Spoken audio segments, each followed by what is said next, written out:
Welcome to the Slop Farm. Enjoy the video. You're starting in Canva with your design open. Choose the exact element you want to make clickable. Click the element so we can attach the link. This is faster than creating a new button. Once selected, look for the link icon in the top toolbar. It appears when an element is active.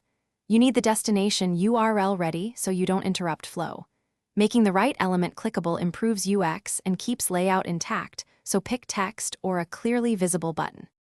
After clicking the link icon, paste the full URL, include https, / or it may behave inconsistently. You'll see a small field where you can paste and press enter. That attaches the link to the selected element. Make sure to choose whether it opens in a new tab or the same tab, since that affects navigation flow. Once done, test by using Canva's preview or download as PDF to verify the link is active. This prevents broken links and improves user experience. Finalize by previewing and testing every link in the format you'll share.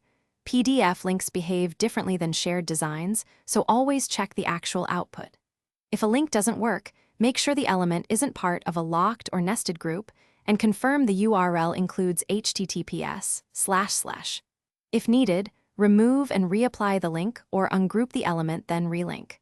Once everything tests correctly, you can confidently share or download the finished file, knowing links will function as intended. Thanks for watching. Consider subscribing if we helped you today.